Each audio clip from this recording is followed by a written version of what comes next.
നിങ്ങൾ കഴിഞ്ഞ പ്രാവശ്യം ചേലക്കര വളരെ ശക്തിയായി നിങ്ങൾ പറഞ്ഞല്ലോ, ഗവൺമെൻറ് വിരുദ്ധ വികാരത്തിൻ്റെ തള്ളിച്ചയാണ് കാണാൻ പോകുന്നത്. പക്ഷെ കണ്ടില്ലല്ലോ. ഇടതുപക്ഷ ജനാധിപത്യ മുന്നണിയുടെ സീറ്റായതുകൊണ്ട് അത് നിലനിർത്താൻ ഞങ്ങൾക്ക് സാധിച്ചിട്ടുണ്ട്. അപ്പോൾ അവിടെ നിങ്ങൾ വിചാരിച്ചത് അവിടെ വമ്പിച്ച രീതിയിലൊരു അടി ഒഴുക്കുണ്ടാവുന്നതാണ്. പക്ഷേ ഒരു അടി ഒഴുക്കും ചേലക്കര ഉണ്ടായില്ല.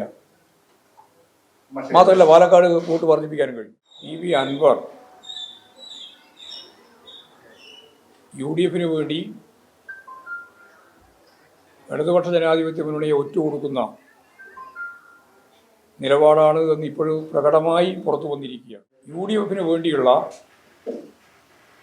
ഒരു നെറികെട്ട പ്രവർത്തനമാണ്, ഒറ്റുകൊടുക്കുന്ന നിലയാണ്, ജൂദാസിൻ്റെ രൂപമാണ് യഥാർത്ഥത്തിൽ അൻവറിൻ്റെ ഭാഗത്ത് ഉണ്ടായിട്ടുള്ളത് എന്ന കാര്യം തിരഞ്ഞെടുപ്പിൻ്റെ പ്രഖ്യാപനത്തോടെ പകൽ വെളിച്ചം പോലെ വ്യക്തമാകുക.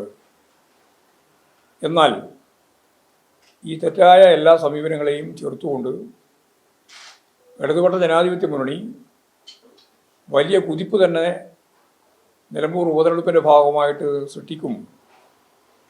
വൻ വിജയത്തോടുകൂടി ഇടതുപക്ഷ ജനാധിപത്യ മുന്നണിക്ക് മുന്നേറാൻ കഴിയും